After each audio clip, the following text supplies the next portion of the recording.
Hey, what's going on, guys? Welcome to the Final Fantasy Wave X's video, and we're going to be doing a review of Hawkeye and also Angela.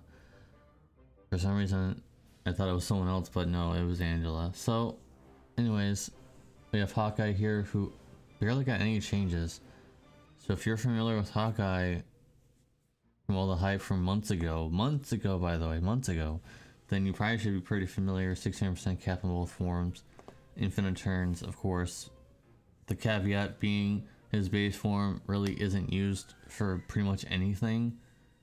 Honestly, it has some elements that you could use, but nowadays we don't really like need any of that stuff. So he's got 90% break now in his cooldown instead of 87, so 3% more. Not that big of a deal, really, because we already have 90% breaks on global. The reason why Hawkeye, one of the reasons why Hawkeye, well, two reasons why Hawkeye was so hyped on the JP version, because it was Brave Shift Element Burst, which it did insane damage back then, and his high break on his cooldown, which there was not many defense breaks that high at that point. So the global has Venera, global has other units that can also do 90% breaks, so that are defense. So it's not as special anymore, but if you didn't have Venera, if you didn't have any other ones, I guess that's kind of an interesting thing for you, I suppose. And his Brave Shift Element Burst is a 24 hit, 160 times, stacking up to 280 times, chaining 150% Element Burst damage buff, and also 25% dagger in peril. Obviously, you'd want to be equipping 2 daggers so that he has more effectiveness for it. The downside is that there's no 5-star base Hawkeye, so you can't upgrade his TMR dagger for Hawkeye to get those stat buffs that he would have gotten. I don't know how they're gonna address that. That's kind of hurtful for him pretty much, because he wants to have that equipped at all times, because he does get quite, a good amount of stat buffs from that. So I'm not sure what to do about that one. Really no global buffs besides the Brave Shift Element Burst, and it's 3% more, and also the EX level additions, but I'm not really counting that as anything special because pretty much everybody has those now. And he might not be as strong as he could have been if he had been dropped months ago, and that's probably true. But I'm just saying might, because you never know. People might figure something out for him, but I don't think he's going to be anything too special in terms of being a damage dealer. And his break is kind of, if it was 91, that would already be bait. That'd be baiting you. Oh, it's 1% more. Most people would say, oh, it's only 1% more, but the difference between 90 and 91% break is pretty huge.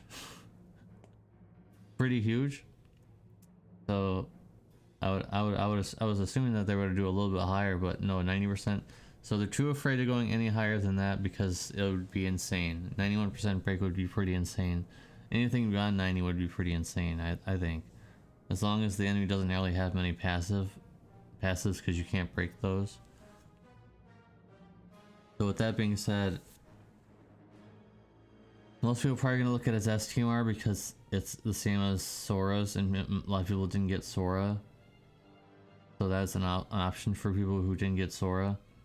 I'm going to go ahead and give him an 8.5 because yes, he is a decent damage dealer, and yes, he has 90% breaks, and yes, his STMR is good, but it's not as good as he could have been if this was months ago. He would have gotten a 9 or 9.5 because he would have been a really strong damage dealer and having a lot of elements and stuff, but now we don't really care about that anymore. So 8.5 for Hawkeye, not really that interesting. But we do have Angela, who actually is a Neovision base on the global version, and I'm just going to completely skip her base form because it was barely changed and it's still bad.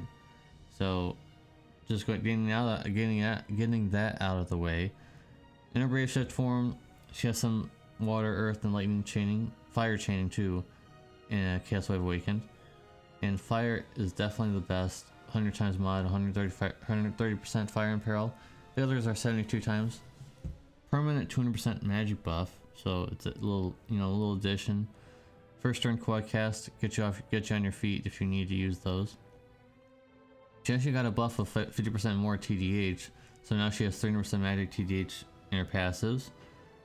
500% cap, so Lightning's STMR or the Crown will get her to 600%. And her Brave Shift and Burst has been changed. The modifier has been reduced a little bit, but is now 235 times, 635 times max, and can be imbued now. Now the caveat also is that you can't use all the stacks on the same Brave Shift because she doesn't have infinite turns. You actually need another go around to get the max stack, but she can be imbued. It is nice. I would say the only problem is that she doesn't have infinite turns, because if she did, that'd be a lot better, because you could just keep it entrusting her. But at least it's not now an elemental anymore. Because it was like, yeah, it was good, but it was kind of like a meme too. So yeah, I'd say she's a lot better, but only for 4 turns. Then when you go back to her base form, it's like, who is this? I don't want this on my team. That's basically it. So no infinite turns, and her normal form just isn't good. It's really not good, and I don't. She got a small modifier increase in her cooldown in her base form, but it really does not matter. It does not matter at all. She's bad in her base form, undoubtedly. So just based off of her Brave Shift Burst being imbued now, I'm gonna go ahead and give her a 9 out of 10. That's quite good. Plus you can do other elements for Dark Visions, for example, if you need her for that. Most people are probably using Vivi now though, for 3 elements that he has, but for Water and Earth you can still use her for that, so there's that, at least.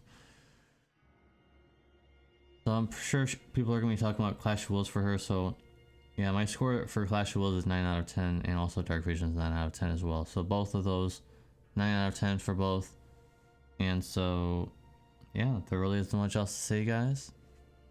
This was a pretty quick review, all things considered. Make sure you leave a like on the video. Make sure you leave a subscription if you are new to my channel, because I do reviews like these all the time. And let me know in the comment section down below what you guys think. Am I on the money? Are these scores satisfactory? Do I think that I'm not giving Angela a high enough score? Because I'm not doing any hype. This is not a hype review. This is a, you know, a non-biased review. I'm not hyped about either of these characters really either, so. And I think Angela is definitely the better one this time, which was funny because Hawkeye was the hype back then, but now it's the reverse. So let me know in the comment section down below, guys, and I'll see you guys in the next video, hopefully.